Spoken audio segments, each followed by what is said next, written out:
And you're live. Welcome in to City of Angels, Conversations That Heal LA. Stand by. We're going to go live again. Go ahead. You got the wrong angle. I thought they were going from one. No. Let me start with the guest. All right. All right. Live again. Stand by. Let me just get focus here. Such a All right, tease. go ahead.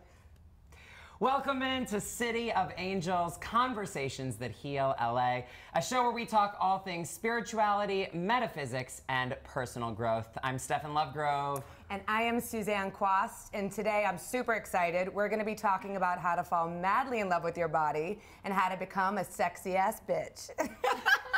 I just can't say it enough. Excited. Right? Yeah. She's been saying all morning, you guys, Literally. for real. Our guest today is Courtney Tilia. She has coined this phrase. She is a renowned lifestyle coach who works with women who are ready to feel confident and abundant and desired. Me? I'm ready. But you said before the show started that you were getting a little bit of backlash from sexy ass bitch. Yeah, you know, a lot of people don't like to be called a bitch, right? And so, but if you are a sexy, badass bitch, I feel amazing, and you can coin a word into whatever you want it to be. Yeah. So if I feel good being a sexy, badass bitch, and I've created that word to be something as an amazing thing, not something derogatory. Well, actually, in the book Why Men Love Bitches, the term is an acronym for babes in total control of herself. Yeah. And so I think it's amazing, actually. Well, and it shows how powerful the language is. We were researching for this show, and Suzanne calls me and says, "Sexy badass bitch." I love that. I can't wait to ask her about that. Yes. So the language is powerful. Now, It is powerful. we know you started out in the fitness space and have really made a transition, which we're going to talk about today because I think there's so many lessons in that for people. But let's start with the fitness space. Sure. So many women out there not happy with their body, want a different body, and that was the space you started in. Talk to us about the beginning of your journey there. Sure. I was a school teacher when I first started. I had just had 2 boys back to back, and I just felt so uncomfortable in my body, and I didn't realize the impact it was having on every area of my life, from being a mom to a wife to how it was even impacting me as a teacher, from getting dressed each morning to feeling uncomfortable in my clothes, uncomfortable in front of the classroom, and how that was impacting my relationships, my friendships, and wanting to go out like with friends but not feeling good in what I had on. And then I was like, that's enough. I've had enough of this, and I deserve to feel good, and everybody's life that I impact deserve for me to feel good. Amen. And that's when I started to really pick up fitness, and I realized at that moment how much me feeling good made everybody else around me feel good, and I was able to be that for my kids and be that confident woman that they get to see and grow up with. Yeah, it's interesting. One of the things that I love about you is your philosophy that in order to have a healthy, sexy body, it starts with a healthy mind. And I couldn't agree more. Is that sort of then what also helped you transition and working with all these women in fitness? You're like, wow, there's something else there that might be limiting them from actually achieving their body goals, or to feel good once they reach those goals. And is that why you became? So I started into fitness, and I was like, I'm doing nutrition and I'm doing fitness, but I really felt like there was a component that was completely missing, and that was the mindset. And I feel like a lot of times in the fitness industry right now, we're so focused on, we have our nutrition and we can go to the gym, but we're missing the emotional and mental side of it. And that's really what is keeping people stuck in the body that they're in, and keeps them sabotaging themselves, because there's something subconscious that is keeping them from really getting to that next level and to really get to the body that they want. And that's when I realized that there's a whole nother component over here that we're not discussing that needs to be brought in as a complete picture. I am fascinated by this because this is a city where people care about their bodies a lot. I think that's no secret to anyone. Yep. And many people need to, like they're on camera or whatever work they do in industry that they're in. But this is a city where everybody's going after the body and they're eating crazy things. They're doing all sorts of diets and juice cleanses and 3 fitness classes a day. And some people still can't get the body they want. And I've heard you say, and I've seen you say, there may be a deeper reason why you're blocking yourself from getting this body. I think that's mind-blowing for some of our viewers today. And I would love for you to speak more to that. Yeah, and I've talked to my clients about this all the time. You can be on the perfect nutrition plan. You can be going to the gym regularly. But if you feel that that ideal body is going to be unsafe, if you feel that you are unworthy of that body, you're gonna keep sabotaging yourself and preventing yourself from getting there. And I talk to people all the time because belly fat is the big thing that we all wanna get rid of. We all want those abs, we want that flat stomach. And if you have this wall of belly fat here that you just can't seem to get rid of, to me it's like a wall protecting your vulnerability. If you struggle with being vulnerable with people and with a relationship, it's like a great wall that's protecting everything that is so near and dear to your heart, your vital organs. Everything is there. So to really get rid of that belly fat, we really have to address, are you afraid of being vulnerable? Who Wow. are you afraid of being? Because that is there to protect you until we can clear that stuff. So is that some of the work that you do with your Yes. clients then? Yeah, and that's a huge piece of the puzzle that people are forgetting about. I also found on your website that I thought was super interesting is that you have people apply.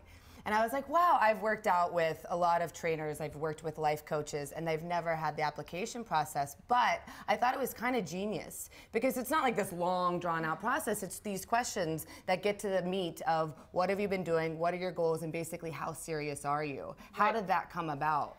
Well, I want people who are ready to make the plunge. And I want people to know that this is not just a nutrition plan. This isn't just a training program that I'm going to give you. This is a complete package, and you have to be ready to do the work.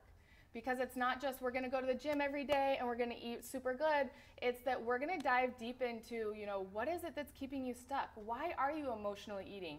What is triggering you into, sabotaging yourself and losing motivation? Because those are the things that we want to get into. So I do have an application process so that I can make sure that I'm getting people who are at that point and that they're ready to actually dive into and make that change. I want to bring up the emotional eating thing because as soon as you Yeah, said that, I thought, I always joke with people, somehow Domino's stays in business in this city. So we see you all getting the pressed juice 1.5 at lunchtime, but somebody's eating this. So for people who are emotionally eating or any kind of destructive behavior that they feel like is not in their best interest, but yet they persist in doing it, what would you say to them? What are common reasons people do that? What would you say to somebody in that position? And then to piggyback on that, don't you think that food is one of the most overused coping mechanism drugs out there? Well, there's a couple things. We develop codependent relationships with food, and we develop these relationships that are, obviously we need it to survive, but we grow up that food is a social thing. It's at all our parties, it's at all our holidays. We love grandma's special treats that she makes, and so we justify we have those things. And of course you should. We're not going to cut those things out. But the point is that that you can still have those things, and that with emotional eating, what happens is that that a lot of times what I see is that parents teach their kids at a young age that we're not going to feel emotions today. We had this big family fight, but we are going to suppress, and we are going to go to Dairy Queen instead. We're going to have Domino's. And so at a young age, we learn that food is our coping tool, and that it's easier to go into the pantry and get something to eat rather than to feel the emotions that come up. And our brain triggers that, like, it's unsafe for me to feel these things, and it feels better if I just kind of push them away. And so we get into that place of that it's become a habitual habit, that it's something that we know, it's something that's familiar, it's something that we can go to. And so that's one of the most common reasons that I see. It's a pattern that started at such a young age, and it's so familiar at this point. One of our guests had a question that's what do you Our do? viewers. One of our viewers. Thank you, viewers. Thank One of our you. viewers had a Yes, question. Yes, one of our viewers had a question is, what do you do if you're struggling with body dysmorphia or an eating disorder? What is sort of the first step to do or to take? What I find with body dysmorphia is it comes from a place of not feeling enough to start. And so I really love to work on people to feel enough, whether you have body dysmorphia or you don't.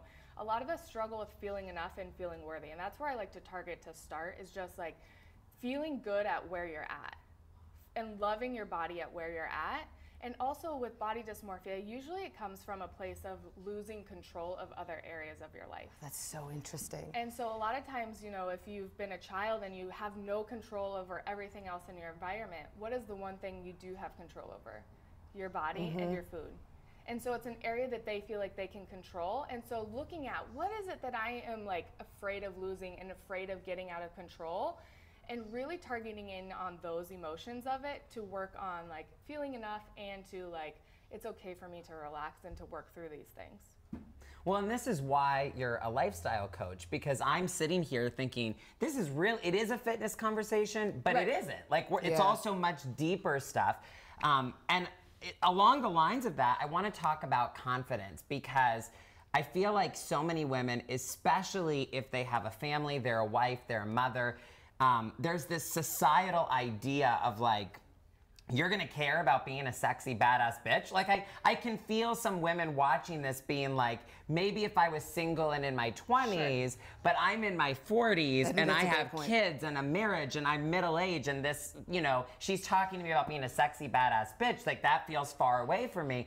What would you say to women about confidence not being like a selfish thing for them to step into in this way? Yeah, so when I became a mom, I felt that pressure from society of like, it's time for you to put your mom jeans on and it is time for you to be a mom. That is your job, that is your role. And why I agree that is my job and that's what I want it to be, it doesn't mean that I have to get rid of feeling sexy and feeling confident and feeling good in my body. That is such a good role model for our kids, is to Yes. see a woman that is still feels amazing in her body. And that it's safe for you to feel those things, even if you are a mom, even if you are a wife. And that, I'm sorry, what was the second part of your question? I'm totally forgetting. Well, just this idea of, you said for me to feel good Yeah. is good for the people in my life. That really hit me, because I think a lot of people feel like if I step into my power, so many of our viewers have so many questions about owning their power Right. in various ways. People feel like if I step into my power, that's going to be perceived as selfish, or it's going to be too much. Egotistical. Right. Sure. And it can be that way as a mom, is that like, oh, you're putting all this you first. But the truth is that I can't serve my kids, I can't serve my family the best that I can if I'm not filling myself up first. If I'm not making me a priority, my kids are getting a half version of their mom, and they're not getting to see the mom that's filled up, that's joyous, that's loving life, that's confident, that feels amazing.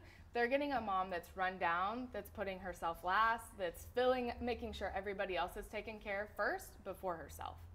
And for me, I want kids to see somebody who's filled up, because I don't want them to sacrifice themselves when they get older. And I'm going to be that example now. God, that's beautiful. And you also say that it's safe for you. It is safe for you to trust your intuition and to be in your feminine energy, and that safety sets you free. Expand upon that, because when I read that, I was stalking you on Facebook, really, and I think I did pretty good with the Yeah, quote. you're doing really good. But that really was profound to me, and I was like, yes, why? It is safe for me to be those things, especially as a mom. I don't have to lose my identity. Right. And safety is a huge thing for women. It's our number one desired thing to feel, is to feel safe. Yeah. And especially now with all the Me Too movement, we see a lot of women who don't feel safe and don't feel safe to have this body, and that we see a lot of sabotage come up because they are worried about feeling safe. Are men gonna approach me and overcross this boundary that I have? And so if I can feel safe and I can trust my intuition, then I can go forward with getting to this ideal body, that it's safe for me to have it. And so that's where I see a lot of sabotage come from, is that they don't feel safe, or they're worried about people crossing that boundary. In fact, I had a client who was doing so well, making such great progress, and was at Walgreens, and a man just looked at her, didn't say anything, just made eye contact with her. And she immediately contacted me and said, I feel like I'm going to sabotage myself. I am going to like go downhill and eat because I don't want him to look at me. And so we see a lot of that even just the eye contact, them looking at him, is a fear of safety. So really putting it in yourself that I intuitively know that I am safe to be here, and I'm safe to have this body. How do you help clients to get there? Because I feel like I hear you and I want to believe that, but I'm somebody that's honestly suffered with body dysmorphia and all these things. And I hear that, and I've worked really hard on myself to be in a much better mindset. But how do you like approach this with your clients and teach them that? With safety? Yeah. Yeah, so safety is a hard one because like I said, it is something that we see so culturally right now and something that we struggle with at such a young age. We see young girls that are already starting to kind of go down that path. And for me, it's really getting in touch with that intuition. Your intuition's never gonna lead you down a path of somewhere that's unsafe. And immediately when you meet somebody, your intuition's gonna know right from wrong. So for me, I really like to get my clients into that feminine space of really trusting themselves. Because anytime that I have personally gone down a path of maybe not trusting my intuition is when something has happened, but you immediately get that gut instinct when you don't feel safe. And so listening to that. And I think people are out of touch with themselves to the point where they don't feel like they can trust themselves, which is a scary place to be. You know, if you forget trusting anyone else out there, if you can't trust yourself to know what's right for you, to make the right decision for yourself. And speaking of this, since we're talking about can you trust yourself with the people you meet, we did get a viewer question from Stephanie, and thank you for this question, Stephanie, who wants to know, what do I do or what advice do you have if I want to attract a healthy relationship? Obviously, those of you who watched episode 1, we met Nick, who is your husband. But I really do feel like you have a very happy, healthy relationship where you didn't give up any of who you are. And you're very much in your power, sexy, badass bitch in the relationship. So what would you say to all the people watching who want to attract a healthy relationship where they can very much feel safe and be in their power while they're in it? So this goes back into that safety mechanism, that intuition. You know immediately when you go on a date with somebody in the first couple seconds whether it's a good fit or not. Whether it's somebody you even want to go forward with. It's that a lot of times our brain will try and justify why we should continue to go forward with the date or meeting them or talking to them, or like, okay, maybe a second date, maybe I missed something, or like I want a good reason as to why, versus listening to that intuition and really leaning back on that femininity, leaning back into that vulnerability and that freedom that is your sexy badass, because that's what's going to really guide you into the relationship that you desire and deserve. Is that I remember I used to be super masculine and it was always one of the boys, but when I released that and realized that I could be me and be feminine and unique and be safe, that's when I attracted my relationship. I love it. Yes, be in your femininity and own it. Yeah. And I do think you're right. That also creates independence. Yes. But like then the boundaries of a healthy relationship, because Yes. what you're allowing into your space, you're going to be more, choosy or specific about. Yes. And don't let go of, like, obviously there's rules and we create rules at a young age that can sometimes hurt us, but also be open to how it shows up in your life, because a lot of times we can close down ways that people come into our lives versus how we think it should, how they. I'm still thinking about the intuition thing because I have had so many people say, give it a second date, just try, oh, you didn't, it didn't start well, proceed. And I'm sitting here thinking, I honestly have never had a good second date with somebody that from the beginning my intuition was off, but I came up with some reason of like, just in case, maybe I should proceed a little longer. I feel like I don't know, what do you think, Suzanne? Well, I also have a friend and she met her husband and they are madly in love now, but they hated each other when they first met each other. Literally, like they did not get along at all. And now they're happily married. So like a little bit of time passed from their initial meeting and then they like met again and then they realized, oh, maybe that was a spark. I don't know, misguided or, masked and not liking the other person. Maybe they weren't in a good place at that time in their life that didn't allow them to have that spark and connection. But yeah, your intuition will always kind of give you a nudge. It's never wrong. Right. Well, and also they were brought back together by some pool, which is different than, I related to what you said about trying to justify. Whenever you're trying to justify something to yourself, it's like you already know it's off. That's why you're justifying. Well, I knew, like with my boyfriend, I knew that this was something from the moment I met him. Yes. I was like, this feels different. We had a fun banter. It just was a connection that, you know, was different than the other people I had met. So I completely agree Yes. that. And same thing with my husband. I remember to the second of when I met him and the room, everything about that moment, because you just feel something different. Yeah. And that is an intuitive yes. Okay, we're gonna do our fun rapid fire. Okay, what song is on your playlist right now? Oh my goodness, Whitney Houston is like rolling. I want to dance with somebody. She is that confident energy for sure. Like if I want to feel fierce, I listen to Dance with Somebody or like even the slow ballad. Oh, she's so good. Yeah. Courtney knows this. We have lip synced to We've lip-synced I to Have Whitney. Nothing by Whitney Houston. Best book you've read recently? It's called Depart. I think it's called Departed. It's really about owning your femininity, and it really explains God, like the Bible's version of why we are the way that we are and why we really struggle with owning our beauty. And I love that because it answers all the questions that we were like pondering deep inside. Oh, I'll have to read that. What is your favorite podcast? Maybe Lewis Howes. I'm hit and miss on podcasts. Okay. Favorite hangout spot in LA? Well, I'm gonna have to go Disneyland. Which is LA adjacent. It's an LA, I mean, it's Orange County. County. Yeah. LA-ish. LA-ish. What is the thing you're most proud of? My family and how far we've come together, from working as school teachers to quitting our jobs to like really growing and discovering ourselves in the process. And doing it together. That's beautiful. All right, the last question. If you have 30 seconds to deliver one message to the world, what would your message be? That you are enough. You are a badass as you are. God would not create you as anything less than that. And that to just really own that, who you are. I love it. Fearlessly be yourself. Yes. Thank you, Courtney. Thank you. Yes, and thank you guys so much for tuning in. We're so excited, and we will see you with episode 3. We have a really great guest coming up. And a great topic that I guarantee you, no matter who you are, this is relevant to your life. So we'll see you back here soon, episode 3. Bye.